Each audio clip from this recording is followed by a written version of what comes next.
പറഞ്ഞു വരുന്ന കാര്യം വെച്ചാൽ നമ്മ എല്ലാവരും ദുബൈ കമ്മിറ്റി നമ്മ ചെയ്യുന്നത് നമ്മ പേരിന് മാത്രം പ്രസിഡന്റും സെക്രട്ടറിയും ട്രഷറാണ്. ബാക്കി എല്ലാവരായിട്ടുള്ള ഒരു കൂട്ടായ പ്രവർത്തനമാണ് ചെയ്തു പോകുന്നത്. ഇപ്പൊ ചിലപ്പോൾ ഞാൻ പറയുന്ന കാര്യം റിപ്പീറ്റ് ആകുമ്പോൾ നിങ്ങൾക്ക് ഭയങ്കര ബോറടിക്കുന്നുണ്ടാവും. അപ്പൊ അടുത്തതായി വരുന്നത് നമ്മ അവിടെ ചെയ്യുന്ന കാര്യം, പിന്നെ ഞങ്ങൾ ആകെ ഒരു 10 ദിർഹംസ് ആണ് ഒരു സംഖ്യ വാങ്ങുന്നത്. നാട്ടിൽ 240 റുപ്പീസാണ്. ആ 10 ദിർഹംസ് വാങ്ങുമ്പോൾ പറയുന്നത് എന്ത്, നിങ്ങൾ ആർക്കും നിർബന്ധമില്ല തരണമെന്ന്. നാട്ടിലേക്ക് പോയെങ്കിൽ തരേണ്ട ആവശ്യമില്ല. അപ്പൊ എല്ലാവരും തന്ന് ഞാൻ നാട്ടിലേക്ക് പോയത് നിങ്ങളിലേക്കോ ആ 10 റുപ്യയിൽ എന്താണ് പഠിച്ചോന്റെ പള്ളിക്കുള്ള കാര്യമല്ലേ. വീട് നാട്ടിൽ വരിച്ചെങ്കിൽ നിങ്ങൾ എന്തായാലും തരണോ 50 അതെങ്ങനെ 300 റുപ്യ വരുന്നത്, അതെങ്ങനെ 500 റുപ്യ വരുന്നത്. അതുപോലെ ഞങ്ങളുടെ ട്രിക്ക് വേറെയാണ്. ഞങ്ങളെല്ലാം നിങ്ങൾക്ക് കയ്യിൽ നിന്ന് മാത്രം തന്നാൽ മതി. അതിനെ ഗ്രൂപ്പിൽ മെസ്സേജ് ഇടും, ഇതാ നിങ്ങൾ എല്ലാവരും വരിസംഖ്യ കുറെ ആളുണ്ട് കൈ നാളെ തന്നത്. അപ്പൊ നമുക്ക് പേഴ്സണൽ എന്റെ എത്ര ബാക്കിയുണ്ട്. അതുപോലെയാണ് എല്ലാ കാര്യവും. നമ്മ ചെയ്യുന്ന കാര്യം നമ്മളെല്ലാരും ഒക്കെ കൂട്ടിയിട്ട് സ്നേഹത്തിലും ഇപ്പൊ സംസുച്ചാന്റെ ആ ഒരു ശൈലിയാണ് അവിടെ പോകുന്നുള്ളത്. ഇപ്പൊ ഞങ്ങൾക്ക് അറിയേണ്ടത് ഇപ്പൊ മുമ്പത്തെ സെക്രട്ടറി ഉണ്ടാവും, ഇവിടെ പ്രസിഡന്റ് ഉണ്ടാവും, പുതിയ പള്ളി കെട്ടുമ്പോ മദ്രസ് കെട്ടുമ്പോ അതിന് പിന്നാലെ കുറേ ആൾ സഹകരിച്ചിട്ടുണ്ട്. അപ്പൊ ഈ കമ്മിറ്റി മാത്രം സ്വീകരണം എന്തെന്ന് വിചാരിച്ചുകൊണ്ടാണ് ആരെങ്കിലും ഇരിക്കുന്ന ആള്. നമ്മിപ്പോ കറന്റ് അവിടെ ഒരു ഭാരവാഹി ആയതുകൊണ്ട് മാത്രം ഇവിടെ സംസാരിക്കുന്നത്. കാരണം പള്ളി നമ്മെല്ലാരും കൂടി കെട്ടിയാണ്, മദ്രസും കൂടി എല്ലാവരും കൂടിയിട്ട് കെട്ടിയാണ്. എല്ലാ കാര്യത്തിലും എല്ലാവരും സഹകരണമുണ്ട്. പള്ളി കെട്ടിയ ആള് വിചാരിക്കണമെന്ന് ഞാനല്ല കൂടി കെട്ടിയ പള്ളിയല്ലേ, അതിലേക്ക് ഞാൻ എന്തായാലും കൂടണം, ഞാൻ പോയിട്ട് ദൂരം നിന്നിട്ട് ഇവർക്ക് എന്ത് ഇല്ലാതായി പോകുന്നത് അങ്ങനെ വിചാരിക്കണ്ട. എല്ലാവരും നമുക്ക് 10 കഴിയുന്ന ആള് 10 കൊടുക്കാം, 100 കൊടുക്കാം. പുസ്തകം ഞാൻ ദ്വാരക്കാൻ പറഞ്ഞു ഞാൻ 10 തന്നാൾക്കും 100 തന്നാൾക്കും എല്ലാം ദ്വാരക്കും. പഠിച്ചോനല്ല കാണുന്നുള്ളത്. നമുക്ക് ചിലപ്പോൾ 5000 കൊടുക്കാം, 10,000 കൊടുക്കാൻ നാളെല്ലാം ഉണ്ടാവും. ഒരു 10,000 കൊടുക്കട്ടെ, നമുക്ക് 500 കൊടുക്കാം, 500 കൊടുക്കാം. നമ്മളെ കൊണ്ട് കഴിയുന്ന എല്ലാ കാര്യത്തിലും എല്ലാ കാര്യവും സഹകരിച്ചുകൊണ്ട് പിന്നെ ഇപ്രാവശ്യം എന്തിനു വന്നിട്ടാകുമ്പോ ഞങ്ങൾക്ക് എല്ലാവർക്കും സന്തോഷം. റാത്തായി എല്ലാവരും ഉണ്ട്, നല്ല സഹകരണമുണ്ട്. ഉച്ചക്ക് ഫുഡ് വരുമ്പോ വേറെ ആള് ഞാൻ അത് തരാം, ഒരാളെന്ന് ഞാൻ എണ്ണക്കടി ഉണ്ടാക്കി തരാം. ഇതാരും നിർബന്ധിച്ച അല്ല എണ്ണക്കടി നീ എങ്ങനെ ആക്കി തന്നോലും അത്ര പൈസ എങ്ങനെ പാക്കുന്നത് അങ്ങനെ ടെൻഷൻ ആവല്ലേ. ഇത് ഒരാൾ തരുമ്പോ ഞാൻ തരാം. അതുപോലെ ഞങ്ങൾ ഇപ്പൊ പറയലുണ്ട്, സാധാരണ സംസാരിക്കാൻ പറയാം, നമ്മളവിടെ എല്ലാവരും പൈസക്കാരായ ഗുണമുണ്ടായി.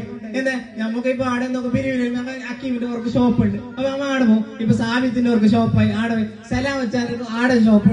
അപ്പൊ നമുക്ക് എല്ലാവർക്കും റാത്തല്ല. നമ്മുടെ പള്ളിയും മദ്രസും എല്ലാം അല്ല ഈ ഐക്യം ഖിയാമത്ത് നാൾ വരെ നിലനിർത്തി തരുമാറാവട്ടെ. ഞങ്ങളെല്ലാ പ്രവർത്തനവും നിങ്ങളത് എല്ലാം ഇല്ല, നമ്മളെല്ലാവരും പ്രവർത്തനം അല്ലാഹു അവന്റെ സാലിഹായ നമ്മളായി ഉൾപ്പെടുത്തുമാറാവട്ടെ. അതുപോലെ തന്നെ വേറെ കുറച്ച് കാര്യം അത് നമ്മൾ കുറച്ച് ഇതാക്കുന്നുണ്ട്. സമയം ഒരു 5 പറഞ്ഞോട്ടെ. അപ്പൊ നമ്മ അവിടെ ഒരു ഫണ്ട് കളക്ഷന് വേണ്ടിയിട്ട് ഞങ്ങളെ കമ്മിറ്റി വന്നൊരു 3.5 കൊല്ലായി. ഞാൻ മുമ്പ് ചോദിച്ചാൽ എല്ലാ പ്രാവശ്യം തന്നെ ഒരിക്കൽ മാറ്റിയത് കമ്മിറ്റിന്ന്. അപ്പൊ ഇവരൊന്നും കഴിച്ചാ കുറച്ച് കഴിയിട്ട് 3.5 കൊല്ലായി. എപ്പോ മാറ്റുന്നത് അറിയില്ല. അപ്പൊ അതിന്റെ ഇടയ്ക്ക് ഞാൻ ഒരു 20 ലക്ഷം റുപ്യ ടാങ്ക് പള്ളിക്കൊരു സ്ഥിര വരുമാനത്തിനുള്ള ഒരു ഫണ്ട് ഉണ്ടാക്കിയിട്ട് ഒരു ബിൽഡിംഗ് അങ്ങനെ എന്തെങ്കിലും ചെയ്യണമെന്ന അതിയായ ആഗ്രഹം കൊണ്ട് ഞങ്ങൾ ചെയ്തിട്ടുണ്ട്. അത് ഏകദേശം 8 ലക്ഷം റുപ്യന്റെ അടുത്തായി. അപ്പൊ ഞാൻ ഒരു കാര്യം ചെയ്യാന്ന് വിചാരിച്ച് എല്ലാവർക്കും സമയമില്ല, എല്ലാവരും പണിന്റെ തിരക്കിലാണ്. അപ്പൊ ഓർക്ക് മറ്റവനോട് ചോദിക്കാൻ തന്നെ എന്തോന്ന് നമ്മനോട് ചോദിക്കുമ്പോ അവനോട് 10 ആള് ചോദിച്ചിട്ടുണ്ടാന്ന്. അപ്പൊ ഞമ്മ എങ്ങനെ അവനോട് ചോദിക്കുന്നത് അങ്ങനെ ഇങ്ങനെയുള്ള പ്രശ്നം വരുന്നത്. സംശയിച്ച എങ്ങനെ ചോദിക്കുന്നത് പഠിച്ചവന് മാത്രം അറിയോത്തര 100 ആളോട് ചോദിക്കുന്നത്. അപ്പൊ സംശയിച്ചവിടെ 1000 ആള് ചോദിക്കുന്നുണ്ടാവും ഇങ്ങോട്ടേക്ക്. അതെല്ലാം എങ്ങനെ ഇതാക്കി പോകുന്നത് ഞങ്ങൾക്കറിയാം. നമുക്ക് തന്നെ ചോദിക്കാൻ അങ്ങനെ ബുദ്ധിമുട്ടാണ്. അപ്പൊ 8 ലക്ഷം റുപ്യ നമ്മളടുത്തായിട്ടുണ്ട്. അപ്പൊ നമ്മൾ വിചാരിക്കുന്ന ഒരു സ്ഥലം നോക്കിയിട്ട് ഒരു 10 സെന്റ് സ്ഥലം ഇപ്പൊ വാങ്ങി വെക്കാം. ബാക്കിയുള്ള പൈസ കൂടിയിട്ടാകുമ്പോ നമുക്ക് എന്തെങ്കിലും ഒരു ബിൽഡിംഗ് അത് എടുക്കാൻ കഴിയുന്നുണ്ടെങ്കിൽ ഈ സ്ഥലം വിറ്റിട്ട് ചിലപ്പോ പഠിച്ചോന്റെ വിറ്റിട്ട് നമുക്ക് അങ്ങനെ ഒരു പ്ലാനിനും കൂടി നമ്മൾ ഇപ്പൊ ചെയ്തു വരുന്നുണ്ട്.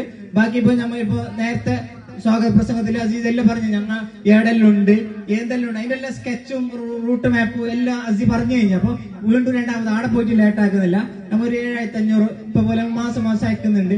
അത് ഓരോരുത്തരുടെ ഈ 10 റുപ്യന്റെ ഇതിൽ തന്നെയാണ് ഞങ്ങൾ ചെയ്യുന്നത്.